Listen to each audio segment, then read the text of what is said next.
पृथ्वी शॉ का आपने जिक्र किया और पृथ्वी शॉ को लेकर सब लोग बात भी कर रहे हैं कि पृथ्वी शॉ बड़ी मेहनत कर रहे हैं, प्रैक्टिस कर रहे हैं, ट्रायल्स में भी गए थे अलग अलग जगह, चेन्नई को लेकर भी उनकी बात चल रही है और वहां पर एक कनेक्शन निकला कि ऋतुराज गायकवाड़ और वो अब महाराष्ट्र से ही खेल रहे हैं, साथ में ओपनिंग कर रहे हैं। सैयद मुश्ताक अली ट्रॉफी का जो स्क्वाड आया उसमें ऋतुराज कैप्टन है और वहां पर पृथ्वी शॉ एज प्लेयर खेल रहे होंगे।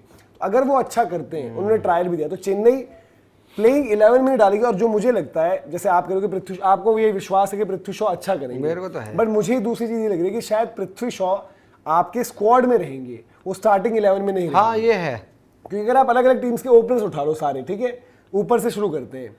दिल्ली में एक ओपनर तो केएल राहुल है, एक ओपनर आपकी चॉइस वैसे एक विदेशी होगा ना, जैसा अभी अभिषेक पोरेल है, मैं तो मान लूं कि चलो आपको पर यार मेरे पास अगर पृथ्वी शॉ लाएंगे, हम पृथ्वी शॉ को बिठाकर रखने का कोई मतलब नहीं है, उसका भी मूड खराब करोगे, टीम का वो भी माहौल हो जाएगा। आपकी अभी एज ऑफ नाउ अगर दिल्ली का आप एज ऑफ नाउ तो टॉप 3 है ना हमारी, टॉप 3 आपके पास है, जिसमें आपके पास एक पोरेल भी है, एक केएल राहुल, 3 पर राणा, केएल राहुल को आप ओपन ही कराओगे, इवन राणा जी भी है, तो राणा जी पोरेल 3 खेलते थे, या तो आपका ये है। दूसरी, अगर आप पृथ्वी शॉ को ले भी लोगे तो आपके लिए होगा कि हमारा अभी बैकअप ओपनर है नहीं, लेकिन मेरी इसमें थोड़ी सी सोच लगा, मैं अगर पृथ्वी शॉ को अपनी टीम में लूंगा, बाई चांस मैं दिल्ली हूं, अगर मैं उनको प्लेइंग 11 में खिलाने के लिए नहीं लूंगा तो फिर मैं लूंगा ही नहीं। मैं वही यार वो बंदा नहीं, देखो कहीं भी मतलब वहां बैठने के लिए नहीं है। जो मुझे लगता है वो इम्पैक्ट वाले प्लेयर रहेंगे, क्योंकि फील्ड में आप नहीं चाहोगे पृथ्वी शॉ रहे, थोड़ी सी लायबिलिटी टाइप का बन जाता है उनका फील्ड में। बट वही चीज है कि आप इम्पैक्ट में रख दोगे, आप ओपनर ही कर लेंगे, इम्पैक्ट ओपनर। हाँ, किसी टीम में करेंगे ओपन ही, और कहीं नहीं करेंगे, और कहाँ खेलेंगे। किसी टीम में अगर उनकी जरूरत पड़ गई तो आपने खिला दिया, उनको डाल दिया, और पृथ्वी शॉ को आप फिर वो करोगे कि लाइसेंस दे दो कि जाओ मारो 6 ओवर में जितना मार सकते हो। और देखो जो चेन्नई के लिए सबसे ज्यादा उनकी बात चल रही है, चेन्नई के पास टॉप 3 पैक्ड है, संजू सैमसन, ऋतुराज गायकवाड़, आयुष महात्रे, बट क्योंकि तीनों बंदे इंडियन है, इसीलिए पृथ्वी शॉ का चांस भी वहां पर बनता है कि भाई इंडियनों का बैकअप इंडियन। अब जो उन्होंने छोड़ दिए डेवन कॉनवे, रचिन रवींद्र, क्यों छोड़े?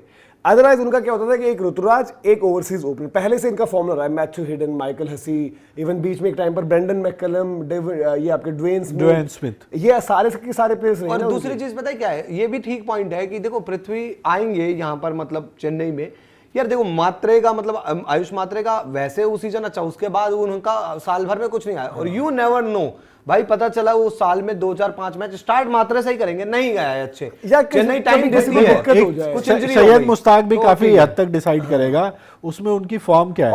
अगर फॉर्म रहती है, रन अगर कर रहा होगा बंदा, तो हो सकता है स्टार्टिंग की 11 में फीचर कर जाए वो। बट आप चेन्नई की 11 में कैसे फीचर करवाओगे? मैं चेन्नई की ही बात नहीं कर रहा हूं। अगर मान लो दिल्ली के पास गए तो दिल्ली क्यों ना चाहे अभिषेक पोरेल और केएल राहुल से बजाय वो पृथ्वी शॉ को करा। मेरे को दिल्ली की स्ट्रेटेजी, केएल राहुल को तो ओपन, भाई देखो केएल ओपन करें, केएल को 4 मत खिलाओ, केएल का गेम ना, अभिषेक पोरेल को नीचे कर दो, 3 पहले भी खिलाया, पोरेल फिर बाहर हो जाएंगे ना। देखो पृथ्वी ओपन कर ले, राणा जी 3, ये भी समझना होगा कि आपके जो ओवरसीज है, आपका एक ओवरसीज कीपर अपने स्टब्स राहुल है ना, एक ओवरसीज आप सोचो कि भाई कि चलो जस्टिन केस मान लेते हैं कि आप भी चलो मैक्सवेल के लिए गया, जो भी एक बंदा, पोरेल की तो कीपिंग याद आ गई मुझे बोलते, एक मिचेल स्टार्क है, 3 ओवरसीज, आपका चौथा ओवरसीज का स्लॉट बच रहा है। मेरे ख्याल से देखो जो भी ओपनिंग के लिए बंदे आ रहे हैं उनमें से आपको एक के लिए जाना चाहिए।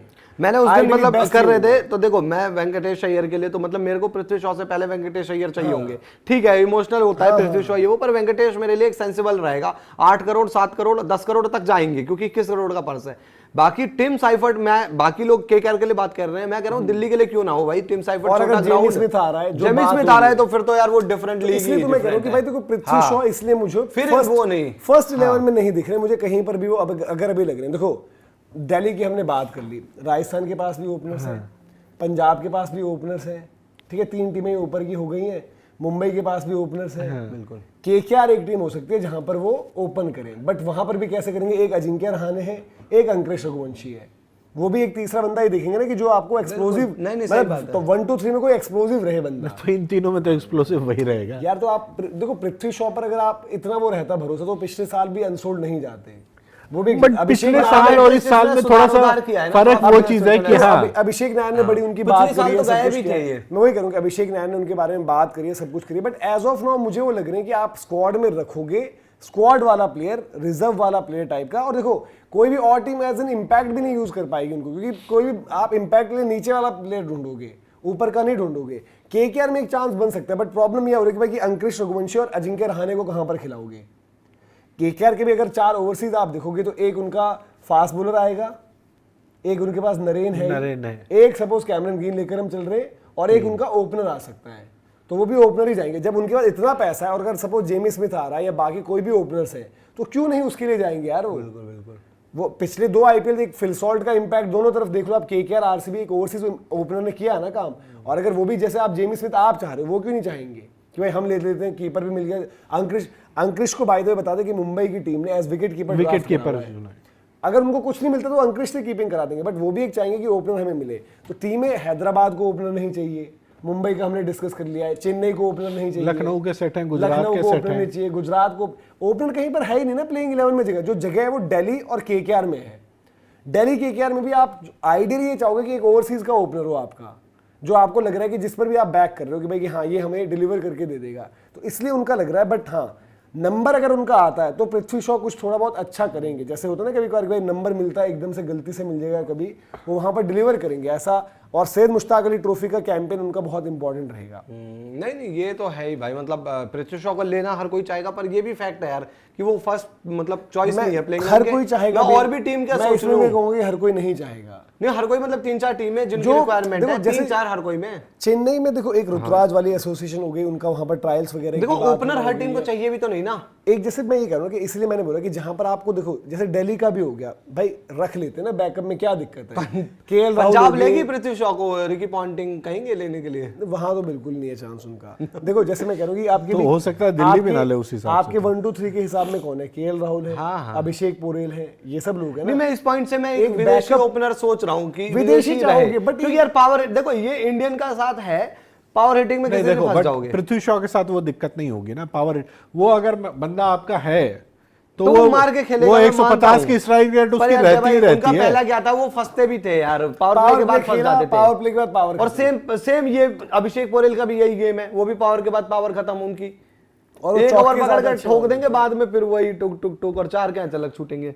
तो ये मतलब खैर डिसीजन जो है लेना पड़ेगा, बट अभी शायद टू स्टार्ट विद यार देखो जेमी स्मिथ अगर दिल्ली को मिल गया, जेमी स्मिथ पे मैं लगा दूंगा। देखो इवन जो 15 की ऑप्शन है उसके लिए राजस्थान रॉयल्स भी सोच सकते हैं। और पृथ्वी शॉ को भाई ये करना चाहिए कि अपना वो बेस प्राइस 2 करोड़ ना रखें, 1 करोड़ टाइप रखें, कम रखो, क्योंकि आप कम रखोगे तो आप कहीं ना कहीं उठ जाओगे। 2 करोड़ वाले में आपने देखा था ना कि अश्विन का क्या हो गया था IL T20 में, जहां पर मतलब कि बजट ही कम था, उन्होंने बड़ा अपना रख दिया बेस प्राइस ऊपर, फिर बाहर होना पड़ा। देखो पृथ्वी शॉ 2 करोड़ की वजह से अनसोल्ड जाए ये बहुत कम होगा। उनके साथ वो जो बाकी चीजें हैं फंस सकते थे भाई, नहीं फंस जाएंगे भाई, अच्छे प्लेयर रह जाते हैं। मैं तो 1 करोड़, मेरे को पता नहीं 75 लाख लग रहा था, मैं वही कह रहा हूँ, मैं 75 लाख सोच रहा था। 1 करोड़ मैंने उनका भी सम्मान रख लिया और जो ले रहा है उनका भी, क्योंकि क्या होगा कि भाई 1 करोड़ पे लेने के बाद अगर सोचेगा बंदा बिड करने का और बाकी प्लेयर्स ने भी आना है, तो कोई छोड़ भी देगा कि चलो बेस प्राइस पर उठा छोड़ो। और जैसे देखो राजस्थान की भी कॉम्पोजिशन क्या है कि 1-2-3 एज ऑफ नाउ इंडियन है, तो आप एक बंदा रख लो ना। अग्रवाल जो उनका डोमेस्टिक सीजन बड़ा अच्छा गया था, इंडिया में भी आ गए थे, वो आई थिंक ऑस्ट्रेलिया टूर में खेल गए थे, उस टाइम पर अच्छा नाम चल रहा था, तब उस बंदे को 1 करोड़ नहीं मिल पाए, मतलब 1 करोड़ में पिक हुआ था। नहीं लगते जय भाई, कई बार ऑप्शन ऐसा होता है। खैर आप बताइए भाई पृथ्वी शॉ को लेकर जो हमने डिस्कशन करी, और आपको क्या लग रहा है कि वो चेन्नई में एज बैकअप ओपनर ठीक है अभी, जहां पर मौका नहीं मिले शायद, या फिर एक केकेआर में कि जहां पर नंबर भी लग सकते हैं, या फिर एक दिल्ली में? कमेंट सेक्शन में आप बताइए कि आपको जो है पृथ्वी शॉ का क्या लग रहा है सिनेरियो, और क्या आपको भी ये बिलीफ है दीपक जी की तरह कि वो अगर मौका मिलता है तो डिलीवर करने वाले हैं इस बारी? दिल जले जो दिल जनों का IPL है उसमें वो क्या करने वाले हैं?